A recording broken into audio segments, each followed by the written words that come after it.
Tell me, how excited are you at the premiere?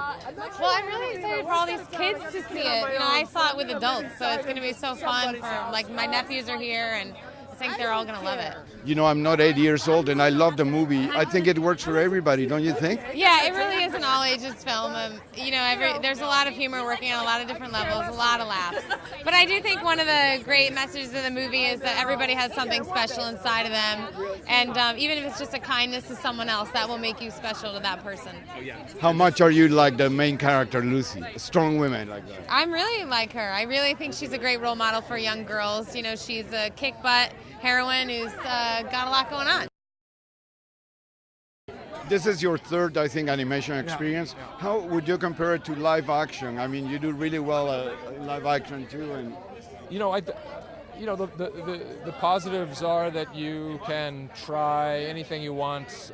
You can come dressed in a sweatshirt like this to a premiere, and you know, the negatives are that it really is. I think it's harder than people think to try to create feeling and emotion with your voice. Those are the challenging parts.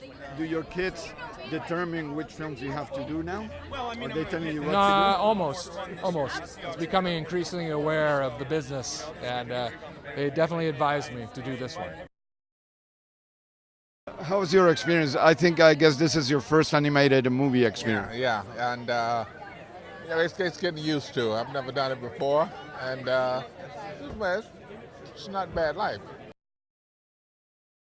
Tell us, what was the biggest challenge of producing the great movie out of a toy, if you want? I was trying to figure out what the movie looked like. Everyone said it's a Lego movie, but they couldn't imagine what it looked like in their mind. So for us, we took the approach of, let's make this look real, photoreal, as if a kid's toy set came alive. Let's put it in 3D, so it really feels like you can almost touch and feel the movie. I think it's not only a great idea, but the film also has a great message, like the toy itself. The toy promotes creativity in a way. Yeah, our movie is really about creativity, imagination, joy. You know, when you see this movie, we want people to feel happy. So progressively, they feel happy and happier when they watch the movie. So the movie ends with the song, everything's awesome, because that's what we want people to feel when they're leaving the theater. So Emmett is an everyday person, like me in a way, or like you, or Yeah. yeah. Emmett's a regular guy. He was a construction worker in Bricksburg, and you know, like all of us, he just desperately wants people to think that he's kind of special, and there's something inside of himself that he wants people to see, and in this movie he's given an opportunity to be great, and that's why people want to get on board. How interesting was it for you to use your voice, but I'm sure you also use your heart, your emotions.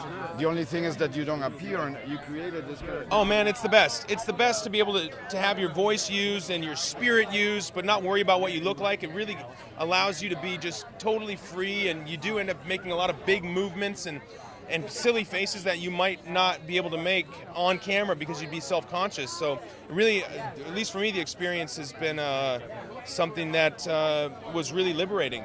Considering that Anna is such a wonderful actress, how are you? Good. How are you? Do you give any advice to Chris sometimes, like we all do at home? She did. He gives me a lot of advice.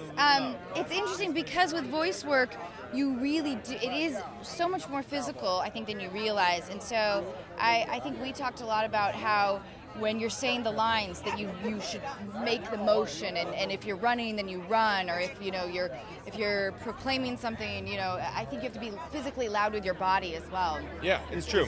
Is it weird for you to see this little character with your voice? It's so great. It's great, but it's not weird. Most movies, it's super weird to ever be in a movie. It's super weird to watch yourself. You'll never be able to watch a movie that you're in like anyone else with any sense of objectivity.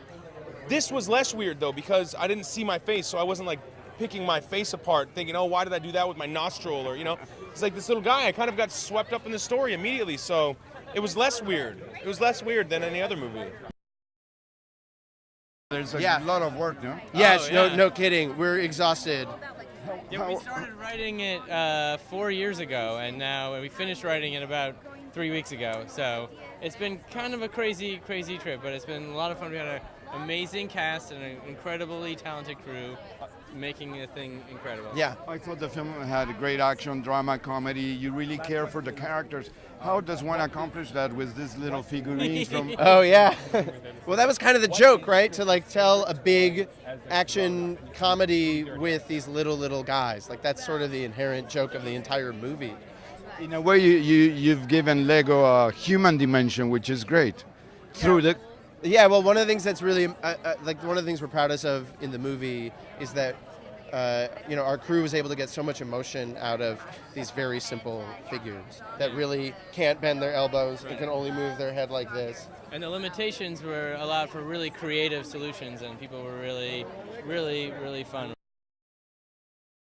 Well, he has some flavor of the 18th and 17th century. He's a bit Irish.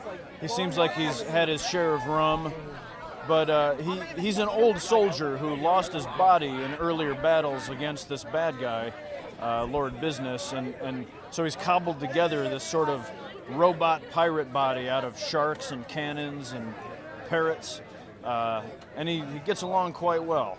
how did you bring to life those little figurines who have their limited movement and all that? How did you adapt your voice to that? Well, the theme of the movie is if you don't follow the rules, you can still make something beautiful and have a great success. And so I just shut my eyes and pretended I was an amazing, swaggering pirate fighting the good fight, and it seemed to work pretty well. It's funny, I didn't notice I was doing it, but when I was recording his voice, I couldn't do his voice without shutting one eye, which was behind a patch.